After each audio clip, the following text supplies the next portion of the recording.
back to Fright Brothers Haunted Final Review Edition. Tonight we'll be strapping in for a blood-soaked roller coaster ride with Terrifier 2, a film that left my stomach turned upside down more times than a haunted house on a Halloween night. But here's the real question. Was Terrifier 2 genuinely terrifying, pushing the slasher genre to brutal new heights? Or was it just another gore-soaked spectacle, relying on jump scares and cheap shock value? Grab your popcorn and maybe a barf bag, because we're about to break down the kills, the chills, and whether this sequel earns its place as a horror cult classic. Let's begin.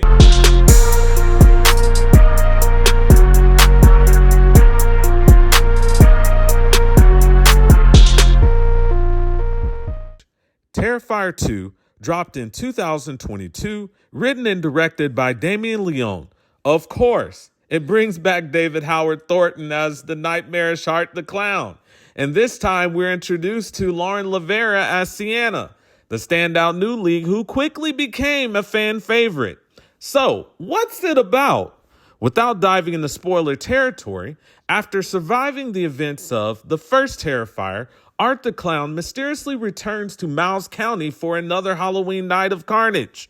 But this time, he's up against a new final girl who just might be his match. Genre-wise, this is pure slasher territory, but not the kind that relies on a quick jump scare.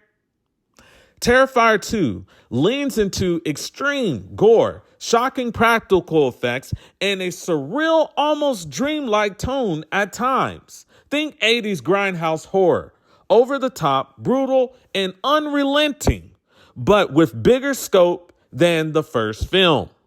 It's bloody, it's bold, and it definitely isn't for the faint of heart. Grab your popcorn and your barf bag, and let's go for an adventure. Okay, Ryan, so let's get into the movie Terrifier 2. So what were some positives about Terrifier 2? Okay, so with me, some of the positives I thought were, first off, the score in this movie. I thought the score was great. There were two songs in the opening scenes of the movie. One of them was called The Equalizer, and the other one was Constellation. Mm-hmm. And I really like those songs, mainly because they add an 80s nostalgia to the film. And they kind of bring you back to the 80s, like a lot of slasher movies tend to originate from. So I really love that. It really gave it that nostalgia. Another thing I thought was good with the film is the gore, because they really stepped the gore up in Terrifier 2 as opposed to Terrifier 1. We had extensive practical effects, people getting their limbs torn off. You had people getting arms and all kinds of stuff ripped off and acid thrown in people's faces and stuff. Definitely. So that was another good thing. And then one other thing I also thought was good is they actually mix up the setting in this movie. So we're not just taking place on a city block like Terrifier 1. We have a variety of areas where this film takes place. At the Shaw family home, the school, the carnival, and then Allie's house. So you have a variety of different settings, and I thought that really added to the film. So, yeah. So I would agree with you, Ryan. I really enjoyed the 80s style. I think it reminded us of the 80s slasher movies. In fact, when I first saw this film, when you revealed it to me, what time was that? When did you reveal it? I want to say it was probably either April of this year or May. Yeah, so sometime around spring of this year, I got into Terrifier 2. Ryan showed it to me. At first, I thought this was a 1980s film because of these music scores that we saw in the movie. A thing that I would like to add to it, speaking of 80s style and 80s nostalgia and the location, is that you see 1980s style homes with the home that the Shaws live in. It's reminiscent of the 80s because you have the dark cabinetry in the kitchen, and it's made out of wood. You also have the running boards that are completely made out of wood, no paint. And you have some wood paneling and stuff like that with the dark carpets all throughout the house, which remind me of those 1980s style movies or houses. And then on top of that, with Allie's house, the big giant home that has all the carpets and stuff, which are different colors and things like that that you see in 1980s style home, and which was a part of the decor for that time period. So it reminded me of the horror slashers. One other positive that I really enjoyed about this movie was the performances. So it has two great performances done by two great actors. I wanted to talk first about Art the Clown, David Howard Thornton's acting performance in it. Again, he did a great job in Terrifier 2016. He pushes through with an even better acting role in Terrifier 2. They did say from research that this time around, David Howard Thornton was able to use his own molding for the Terrifier face for Art the Clown. He used his own molding, and they went ahead and made his own molding for the face. And he was using the previous actor's molding for Terrifier 2016. Why is this important? It allows for more room for him to express and emote and show his comedic effect on camera while he's doing these kills. For example, like Allie's scene where he's sitting on the bed with his feet folded, smiling and laughing when Allie's mom comes into the room, being very emotive in that. So I really liked his performance there. It was remarkable. But the person who stole the show was no other than Lauren Lavera. Her performance was perhaps the best performance from any final girl that I've seen in any horror movie. The reason why I believe it was one of the best performances is because this is the first time that I've seen a final girl in recent years with the physicality that Lauren Lavera brings to that role as Sienna. Most of the time when we look at the 1980s horrors and stuff like that, the final girl is really skinny. She's not able to maneuver well. She's not coordinated or anything like that. What we see here is a physically fit woman who is able to play the role, looks the part, and is able to contend with Art the Clown, which I really enjoyed. I loved her boldness in the role, and I also loved the fact that she was resilient from the opening scenes in the movie all the way to the final cut. Anything else you wanted to add, Ryan? I'll say that I agree with you. I think those actors, or those two actors, David Howard Thornton and then Lauren Lavera, were the two best performance. They gave the two best performances we saw in the movie.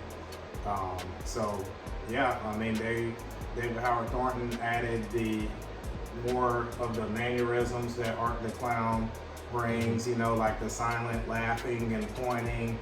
And then with Lauren Lavera, she was, you could tell that she was in shape and that she had done some type of athletic training, and she definitely gave Art a run for his money in this film. So my hat's off to both of those two actors. Okay, so next we wanted to move into the negatives about Terrifier 2. Hey Ryan, what are your negatives?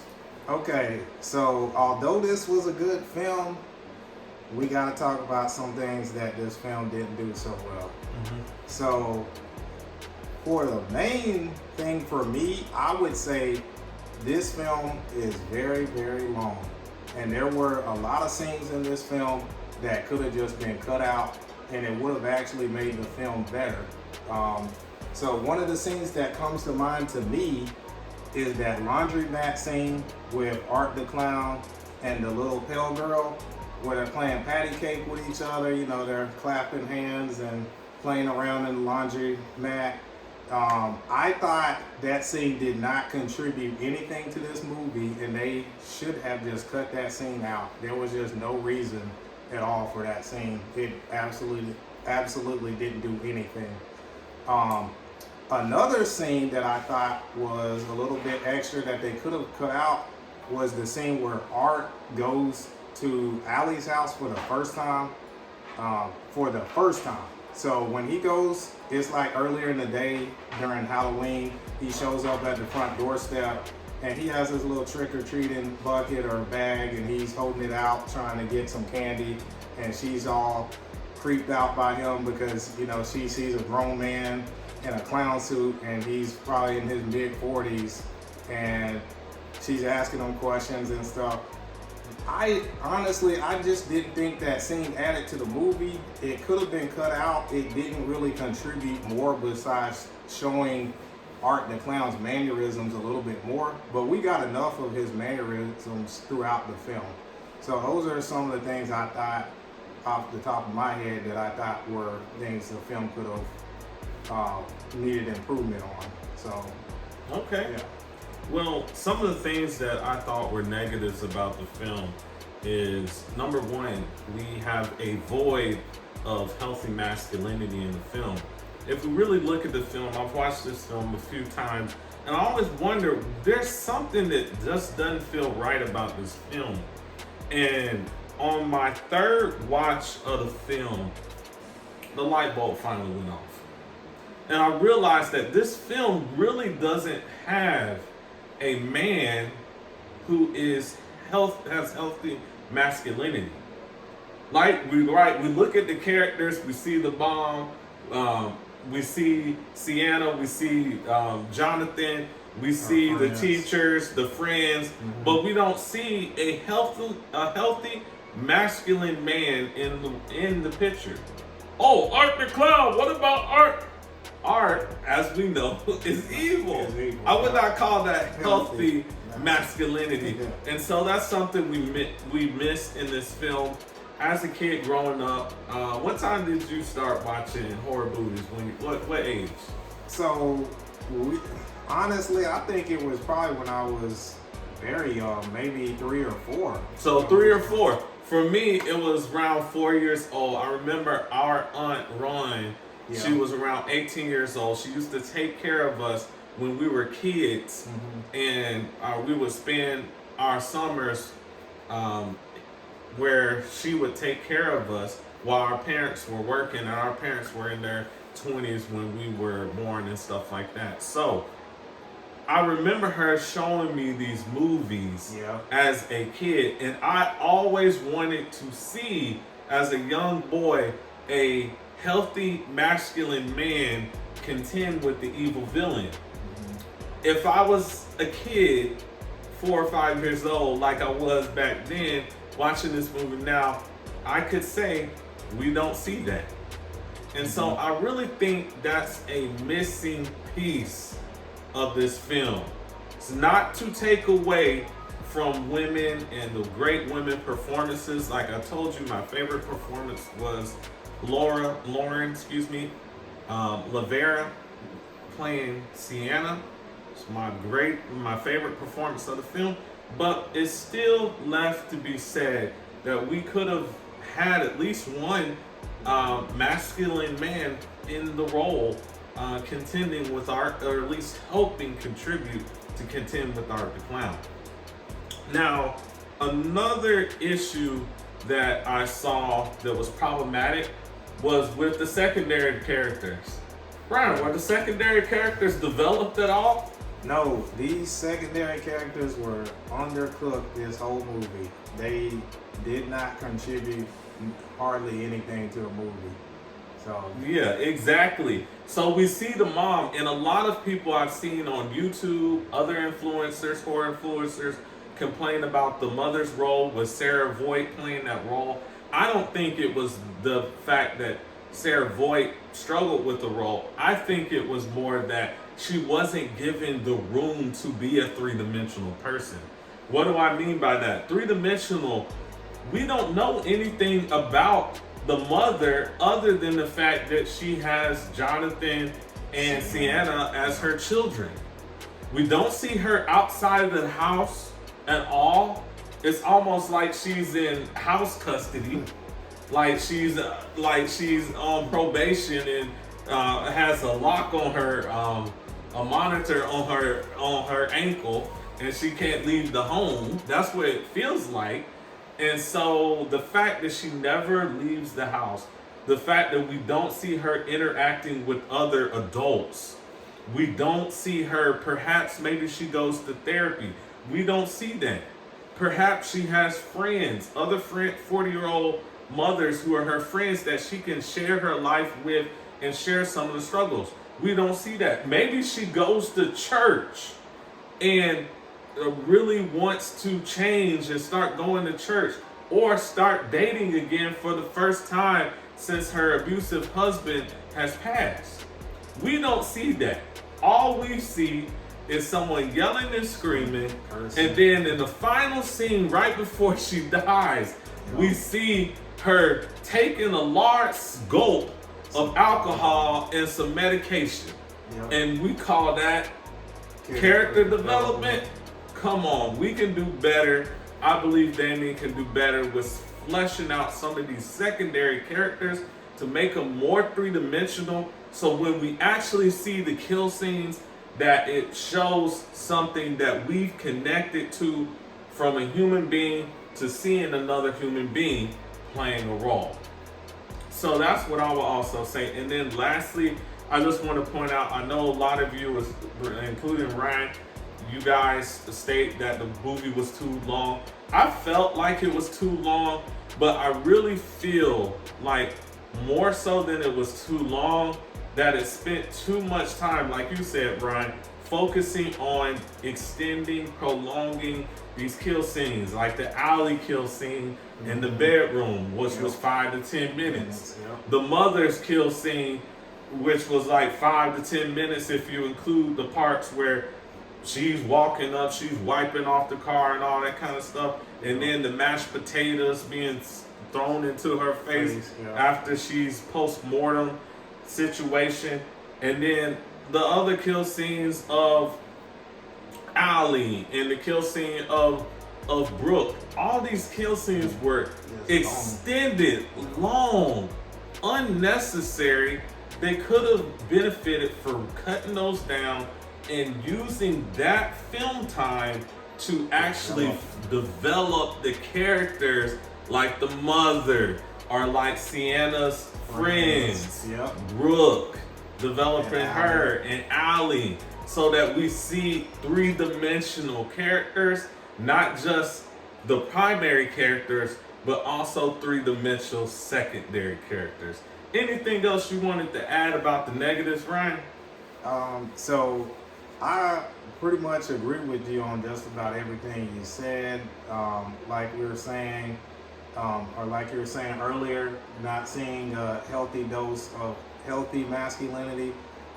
We got some glimpses of that from the first Terrifier. I mean, you did have some with Mike the Fumigator. Yeah, some minor exactly. Yeah. We got nothing here, right? Yeah, exactly. So that's pretty much it with me with the negatives. So yeah. Okay, so next we're gonna move into favorite kill scene. Ryan? Okay, so my favorite kill scene is not the bedroom scene. My favorite kill scene is the scene where Art is pursuing and hunting down Sienna's friend. What was that girl's name again? So Brooke? Yeah, Brooke. Yeah. He's hunting her down. He's chasing her through the carnival, and she gets cornered and he comes up to her and he's got the jar of acid behind his back and he throws it in her face and her face is burning up with the acid, and then he all of a sudden he just gets that table leg that he has with the cutlery that's all attached to it, and he just starts beating her up. I'm like, man, this is brutal. So it just displayed some really good practical effects, and it looks real. It's like you are really feeling every one of those blows. So that's why I thought that one was one of the better scenes that I liked. So Yeah, for me, my favorite would be Art's decapitation, right? So we have Art. In the first film, he basically was able to get by without anyone harming him or taking his life. Yeah, some people nicked him a little here and there, but really he was the one who made the ultimate decision at the end of the movie. But when we see this film and we see his decapitation done by Sienna and see that contending with evil that I really enjoyed about our protagonist in this movie. So I would say that's my favorite kill scene in this particular movie. Okay, so next we wanted to discuss the Fright Brothers grading scale given to us by Cujo. So Ryan, how would you rate this film? okay, so with this Terrifier film, I'm gonna have to go with a Bark Plus. So a Bark is a mediocre film that has its moments, but overall forgettable or is too predictable. So we gave the first Terrifier film a regular plain old Bark. So this one, since it's a step up, a tad bit step up, I'm gonna have to go with a Bark Plus on this one. So what about you, Kevin? For me, I would have to go with just a regular Bark. This film is very mediocre when it comes to the storytelling. One of the issues, like I stated before, is it has no healthy masculine men in the film. Additionally, it doesn't really develop the secondary characters like I've discussed earlier. So for that reason, I can't go past a Bark. What did you think, Cujo? What do you think, Cujo? What do you give the Terrifier 2?